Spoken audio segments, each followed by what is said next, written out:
TCS नहीं, TDS, tax deducted at source, जो हमारा पार्ट है, इसके अंदर हमारी जो भी कॉन्फ़िगरेशन सेट होती है वो किससे रिलेटेड होती है? टैक्स से रिलेटेड होती है। टैक्स क्या होता है? टैक्स क्या है? What does it mean? What is the meaning of tax?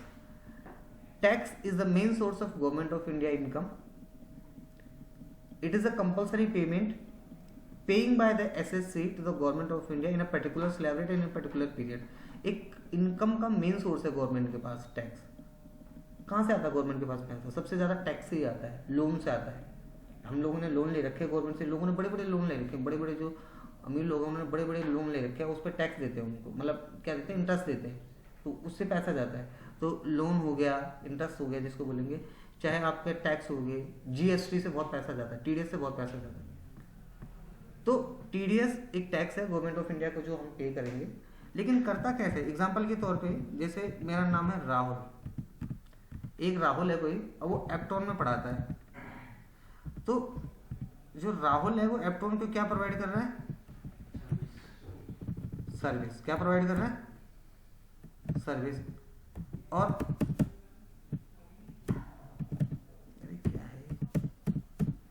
और राहुल एप्टॉन इसके बदले क्या इसको दे रहा होगा? यही है ना फैक्ट. तो नहीं समझे कि अगर ये एम्प्लॉय को अगर ये सर्विस प्रोवाइड कर रहा है तो इसको क्या मिल रहा है? इसके बदले पैसा मिल रहा है, सैलरी मिल रही है. इस सैलरी पे टैक्स जाएगा, सही है कि नहीं है? सर्विस पे जो जाएगा टैक्स जाएगा. तो ये टैक्स देने का काम किसका है? कंपनी का.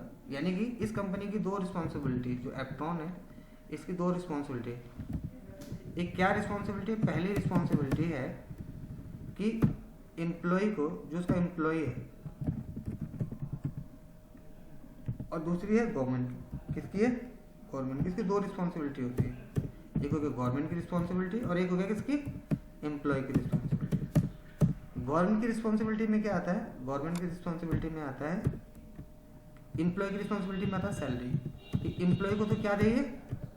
सैलरी देगी, यही है ना. और गवर्नमेंट को क्या देगी? टैक्स. तो मान के चलो किसी बंदे की सैलरी है जैसे 20,000 रुपये. कितनी है?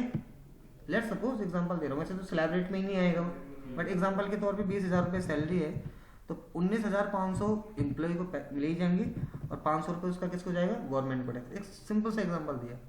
तो ये सारा काम किसने करा? कंपनी ने तो करा. इसमें इस एम्प्लॉय को क्या रोल है बताओ? कुछ रोल है? नहीं समझे क्या? कौन डिडक्टर है? कंपनी. तो ये CEO होता है कंपनी के अलावा कोई और हो सकता है.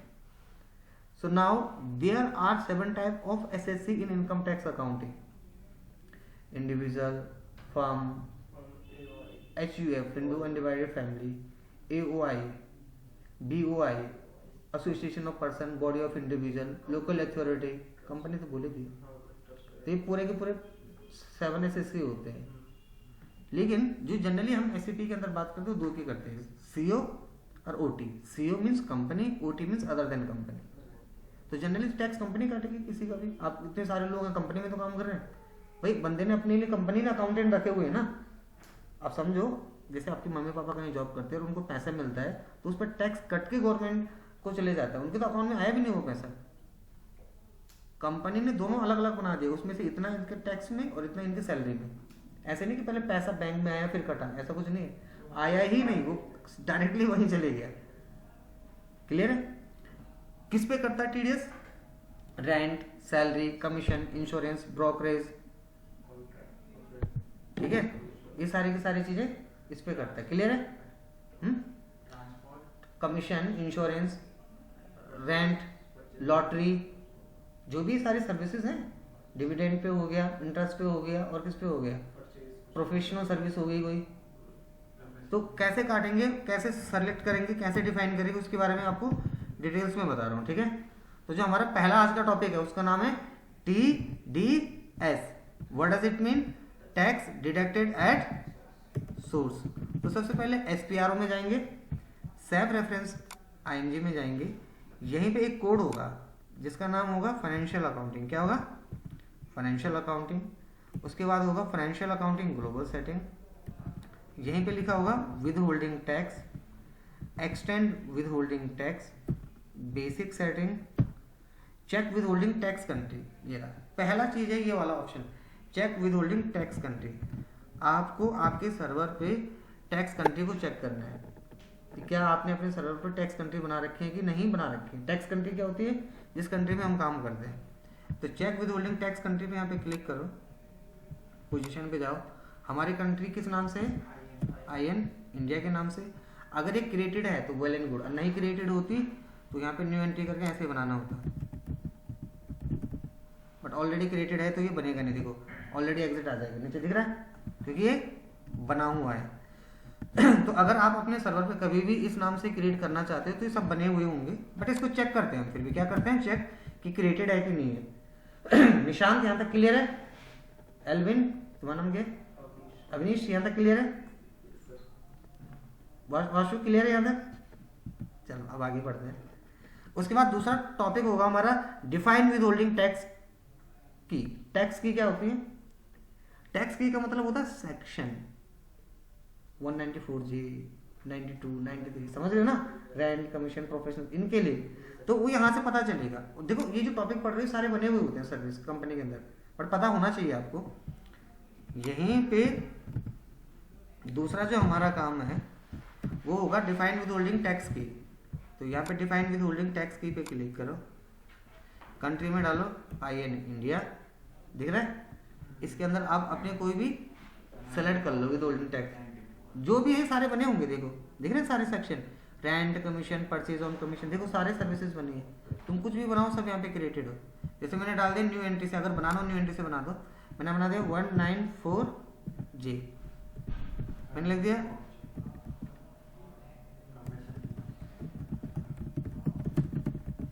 प्रोफेशनल सर्विस 217 होता है इनकम टैक्स के लिए, ठीक है, हमेशा इनकम टैक्स। अब मैं इसको सेव करूंगा ना, देखो तो जैसे ये सेव हो गया। कुछ ऐसे होंगे जो बने ही नहीं होंगे, तो जो नहीं बने होंगे उसको बना सकते हो, जो बने होंगे तो उनको नहीं बना सकते हो। बट अगर आप अपने सर्वर पे देखोगे तो ऑटोमेटिक ऑलमोस्ट सारे बने होंगे। इतने सालों से कंपनी चल रही है, उसमें रेंट कमीशन ही नहीं बना होगा, सभी बने होंगे जिन सर्विसेज पे टैक्स लगते हैं। तो डिफाइन विद होल्डिंग टैक्स क्या होते हैं, डिफाइन विद होल्डिंग टैक्स होते हैं कि हम किस सेक्शन के लिए बना रहे हैं। सारे सेक्शन इसमें जनरेटेड होंगे, ऑलमोस्ट जितने आ सकते हो सारे इसमें क्रिएटेड होंगे। दिख रहा है आपको, दिख रहा है, खाना बोलो। चलो आगे देखते हैं। उसके बाद लिखा हुआ है define reason for exemption. Exemption का मतलब क्या होता है, वो लिमिट जिस लिमिट तक क्या नहीं लगता, कोई भी टैक्स नहीं लगता, उसको एग्जेम्पशन लिमिट बोलते हैं, एग्जेम्प्ट लिमिट। तो एग्जेम्प्ट पे क्लिक करोगे, अब आपने एग्जेम्प्ट लिमिट बनानी है। तो देखो लोगों ने ऐसे सेक्शन के हिसाब से बना रखे, लोअर डिडक्शन, लोअर डिडक्शन, तुम भी बना लो। हमारी कंपनी का कोड क्या है, NI 24, मैंने यहाँ पे लिख दिया।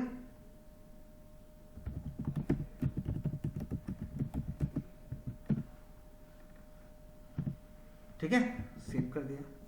तो इसका मतलब क्या होगा कि मैं अपने सर्वर पे कभी भी कोई एंट्री पास करूंगा, इस सेक्शन पे नहीं उस पर टैक्स लगेगा, क्योंकि उसकी कीमत कम है। मान के चलो जैसे रेंट है 2,40,000 तक एग्जेम्प्ट होता है रेंट, तुम्हें शायद पता नहीं। 2,40,000 से ऊपर अगर आप साल का कमाते हो तो ही आपने उस पर टैक्स देना, नहीं तो नहीं देना।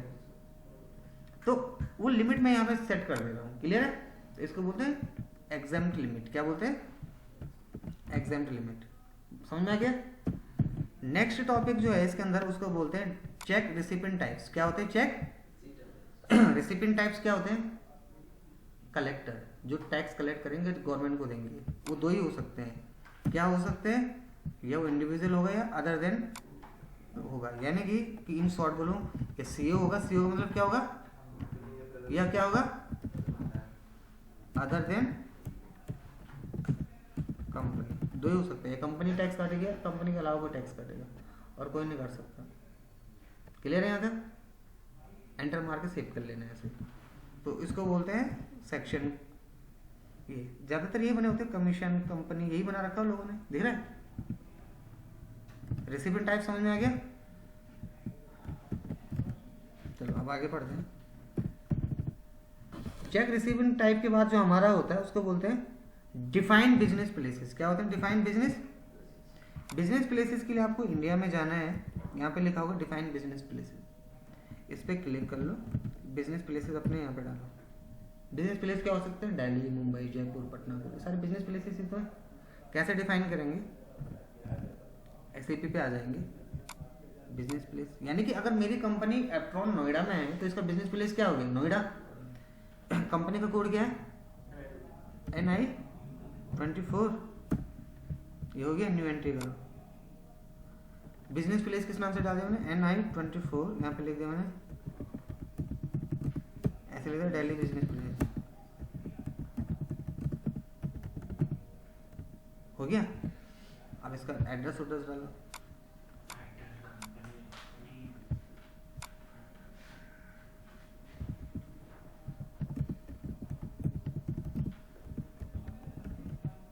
ठीक है, एंटर मार के सेव कर दो। एक तो मैंने बिजनेस प्लेस कौन सा बना दिया, NI24, एक और बना लेता हूँ,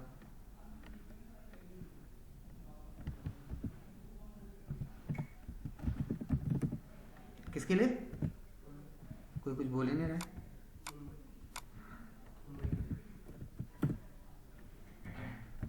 दो बना दे। तो मेरे बिजनेस प्लेस कितने बन गए देखो, NI24, NI25, क्लियर है। इसके से बाहर आ जाते हैं। तो अगर आपसे कोई पूछता है कि बिजनेस प्लेसेस क्या हैं, बता दो बिजनेस प्लेसेस क्या हैं। चलो देखो, TDS के अंदर टोटल 16 टॉपिक होते हैं। कितने टॉपिक्स होते हैं, 5 पढ़ा चुका हूँ, छठवां देखो। बिजनेस प्लेस के बाद होता है define section code. Define section code क्या होता है, सेक्शन कोड। सेक्शन कोड का मतलब होता है जब भी हम अपने सर्वर पे कोई टैक्स लगाएंगे, किस सेक्शन के लिए लगा रहे हैं, तो सेक्शन तो बनाने पड़ेंगे ना। तो यहीं पे आपको दिख जाएगा, देखो define section code for withholding tax, यहाँ पे क्लिक कर लो, कंपनी का कोड डाल दिया, न्यू एंट्री बना लो। सेक्शन कोड किस नाम से बना दो, NI24, NI25, दो बना रहा हूँ सेक्शन कोड। किसके लिए बना रहा हूँ, एक बना रहा हूँ 194J के लिए और एक 194(3), सही है।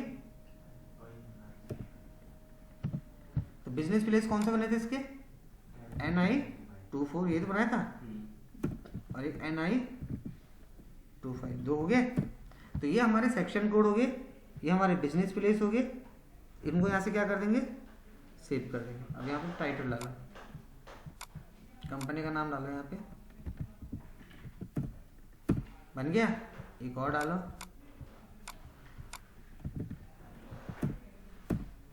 और सेव करो। तो हमारे कितने बन चुके हैं सेक्शन कोड, 2।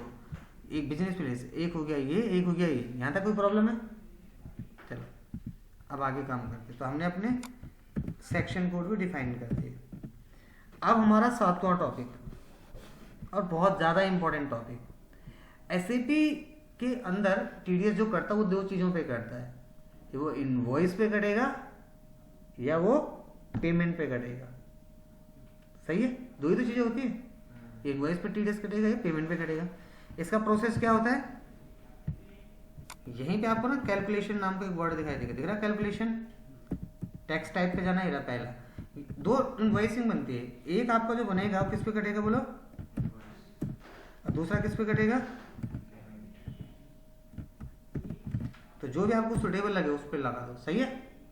अब मैं लगा देता हूँ इस पर, तो मैं दोनों पे लगाता हूँ एक एक करके। इस पर क्लिक करना, यहाँ पे चले जाना, कंट्री बनाओ। किस कंट्री के लिए बना रहे हो, इंडिया के लिए, न्यू। अब टैक्स टाइप किस नाम से बनाओ, मैंने लिखा NI24।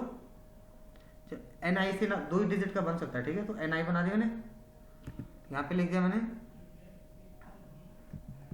TDS on. पहला वाला बना रहा हूँ इनवॉइस की पोस्टिंग, किस पे कटेगा, पोस्टिंग पे। हमेशा टैक्स किस पे लगता है TDS का, ग्रॉस अमाउंट किस पे लगता है, एंटर मार के सेव कर दो। यहाँ तक कोई प्रॉब्लम है। उसके बाद दूसरा यहीं पे इसी के जस्ट नीचे बना लो एक और,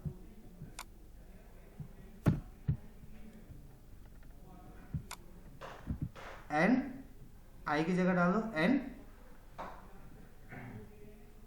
2 बना दिए, NINO, ठीक है। याद रख लेना, NIN लिख लेना चाहे तो कॉपी में कोई भी।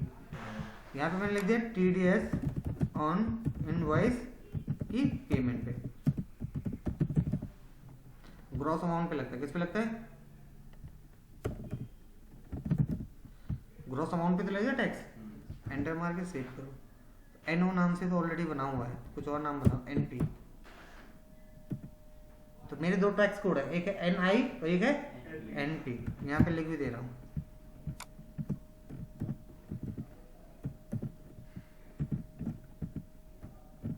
क्लियर है यहाँ तक? चलो अब हम अपने टैक्स डिफाइन कर लिए।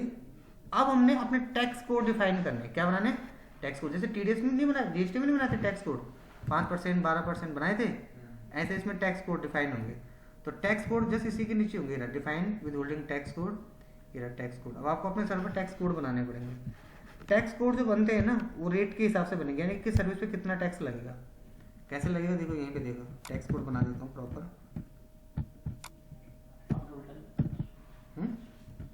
क्या हो गया? नहीं बोलो।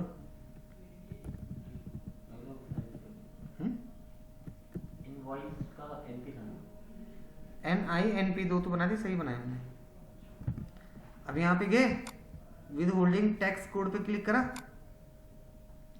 टैक्स कोड पे क्लिक करके मैंने कंट्री डाल दी। किस कंट्री के लिए बना रहे हैं? इंडिया के लिए। न्यू एंट्री पे क्लिक कर दिया।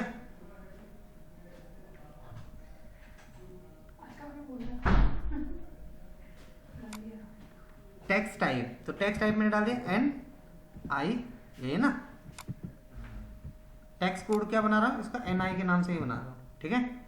194J, कौन सी सर्विस को बना रहा हूँ? 194,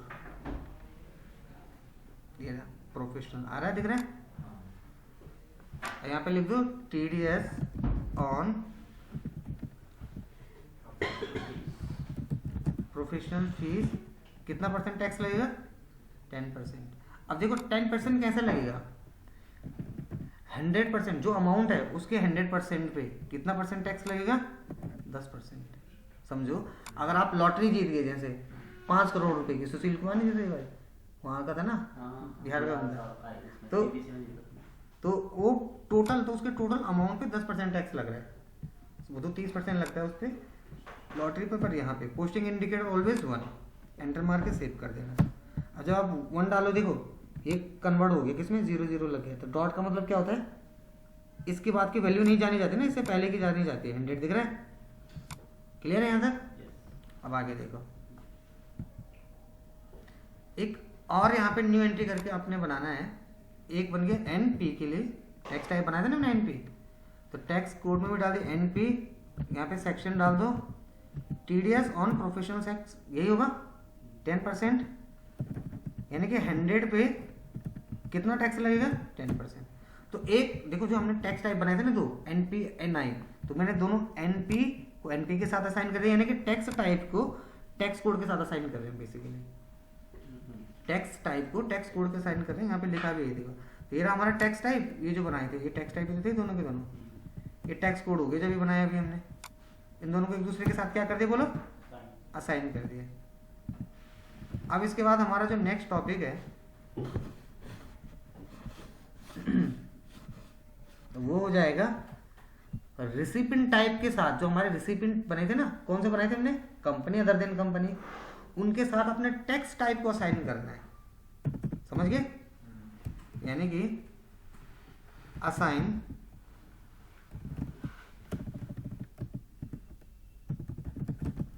टैक्स टाइप टू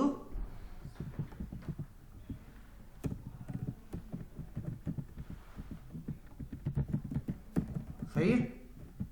मैंने कैपिटल में कर देना, किसी का अच्छा नहीं लग रहा था। तो हमने क्या असाइन कर दिया?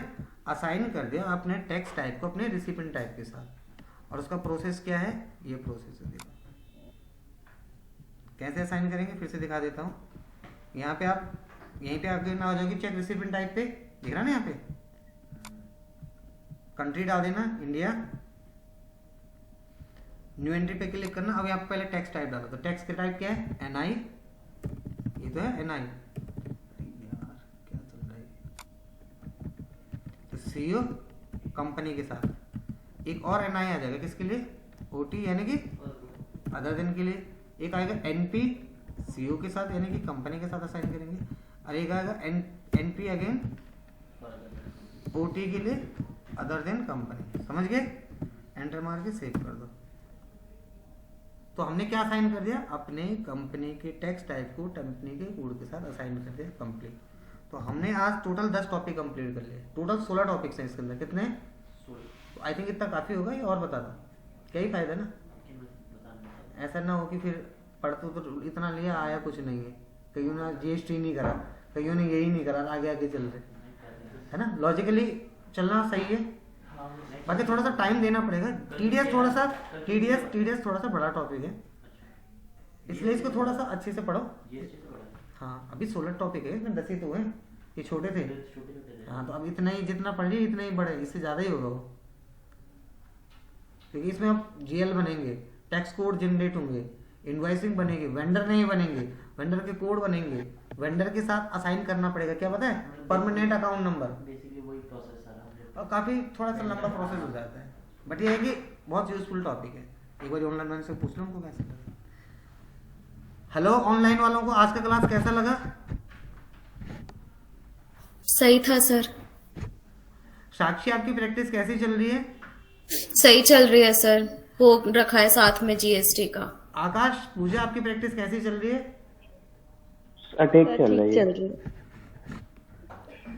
ठीक है, वेरी गुड, बहुत अच्छी बात है। अगर आप वाकई प्रैक्टिस कर रहे हो और वाकई अगर आप डेडिकेशन के साथ काम कर रहे हो तो नोबडी कैन स्टॉप यू, मतलब मुझे नहीं लगता कि कोई रोक सकता है, वाकई आप बहुत अच्छा कर रहे हो। बाकी कल जैसे सबको पता है वेडनेसडे क्लास नहीं होता है, परसों जब हम पढ़ेंगे TDS कंप्लीट करेंगे और अगले दिन यानी कि फ्राइडे को हमारी चीज़ें आगे चलेंगे। तो मतलब अब आगे चलेंगे धीरे धीरे। देखो मैं पहले बता देता हूँ, आपके पास जो सॉफ्टवेयर है, ऑन रिकॉर्डिंग बोल रहा हूँ, बाद में मत बोलना कि हमें बताया नहीं काउंसलर ने, इसने जो सर्वर आपको पास दिया गया एक लिमिटेड टाइम के लिए, उसके बाद वो पेड हो जाता है। हमने यही कोशिश करनी कि टाइम पे सारी चीज़ें सीख ले, फ़ायदा नहीं होगा फिर आगे, आप ब्लेम नहीं कर सकते। मैं तो पढ़ाई आपकी सिर्फ से रहा हूँ, मैं ज़्यादा पढ़ा दूंगा तो मुझे क्या, मैं 10 दिन में सारी चीज़ें कंप्लीट कर दूंगा। बट आपको मैं आपके अकॉर्डिंगली पढ़ाता हूँ कि धीरे धीरे धीरे हो, 8 से 10 टॉपिक एवरीडे आप पढ़ो, फिर फ़ायदा नहीं होगा, मैं पहले बता रहा हूँ। तो थोड़ा सा टाइम दो, चीज़ें सीखो। स्पीड ठीक है, बहुत ज़्यादा फास्ट नहीं, बहुत ज़्यादा स्लो नहीं है, बस ये है कि थोड़ा सा कंसिस्टेंसी दिखानी पड़ेगी। तो फ्राइडे को मैं प्रॉपर टेस्ट रख रहा हूँ, थर्सडे को TDS कंप्लीट करेंगे, फ्राइडे को जितना भी पढ़ाया अभी तक 1 by 1 में सबसे पूछूंगा। तो उस दिन जो पॉसिबल होगा वो यहाँ आएगा, नहीं आ सकता वो एक अलग केस है। जैसे अगर आप सिर्फ इसलिए नहीं आ रहे हो कि मेरे को तो वीडियो मिल जाएगी, तो वो एक अलग केस है। हाँ, कोई बड़ी प्रॉब्लम है, मैं घर पे बैठ के कर रहा हूँ, तो वो अलग चीज़ है। तो जैसे पूजा है वो तो ऑनलाइन ही लेती है, तो उनके लिए तो कोई प्रॉब्लम नहीं है, वो ले सकती है। बट बाकी आकाश और साक्षी, अगर आपको लगता है लैपटॉप खराब हो गया इसलिए मैं नहीं आ रहा हूँ। हाँ ठीक है, अगर मतलब वही बोल रहा हूँ कि बड़ी कोई प्रॉब्लम है, बंदा है ही नहीं दिल्ली में, तो कैसे आएगा? मुझे खरीदना है सर मैं। तो फ्राइडे के दिन टेस्ट है, मैं सारा पूछूंगा शुरू से लेकर लास्ट तक। अब आपकी रिपोर्ट बनेगी, इसी के बेस पे आपको सर्टिफिकेट मिलेगा, A grade, B grade, C grade. Clear हो जाएगा कि आपको हमने जो पढ़ाया है, क्योंकि मैं थोड़ा थोड़ा ही पढ़ाता हूँ, मैं ज़्यादा नहीं पढ़ाता, आपने देखा होगा, आधा घंटा 40 मिनट इतना ही पढ़ाता हूँ मैं। अगर किसी को इतना पढ़ाया भी नहीं समझ आ रहा है तो वो 2 घंटे की क्लास क्या ही समझेगा। अगर मैं किसी को 2 घंटे प्रॉपर समझा दूँ ना बैठा के, तो क्या ही समझेगा, जिसको 20-25 मिनट की क्लास भी नहीं समझ आ रही। तो टाइम देके चीज़ें सीखनी पड़ेंगी, सही है। बाकी नेक्स्ट क्लास में हम नेक्स्ट टॉपिक पढ़ेंगे।